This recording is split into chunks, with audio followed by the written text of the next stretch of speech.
Ilang mga residente rin sa San Juan ang nabahagian ng tulong pinansyal na handog ng DSWD. Si Ana Perea para sa 13 sa tanghali.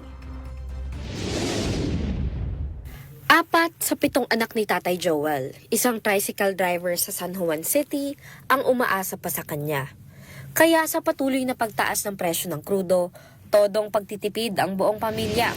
Konting lang, ikpitas sintor. Sa pamamasada ni Joel mula alas 6 ng umaga hanggang alas 10 ng gabi, umaabot lamang sa 200 hanggang 800 piso ang kanyang nauuwing kita, pangtustos sa mga pangangailangan ng kanyang pamilya.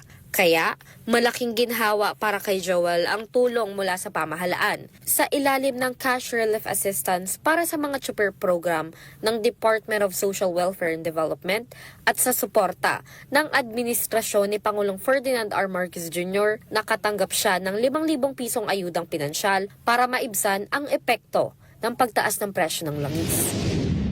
Ayuda sa amin, napakalaking tulong. Gawa na pong, siyempre, ipupultak namin yung gas. Pag tumaas, pupultak namin. Dagdag po yun sa aming konsumo sa bahay. Lalo at babayaran kong tubig, magbabayad po ako.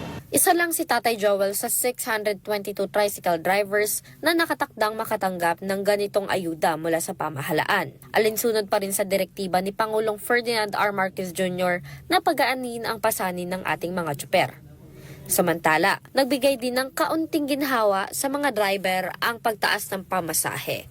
Isang linggo matapos tumaas ang presyo ng krudo sa mga gasolinahan. Masaya po. Siyempre, tinatapat lang po sa gasolina. Kasi siyempre yung gasolina mataas, siyempre matatapatan po namin din. Maraming salamat. Ayon naman kay DSWD Secretary Rex Gatchalian, simula pa lang ito ng pamamahagi ng ayuda para sa mga manggagawa sa transport sector. Ngayong araw, sisimulan ho natin sa mga tricycle drivers natin. Next week, lahat na nung iba't iba pang mga sektor na na-identify ng Department of Transportation makakatanggap na rin.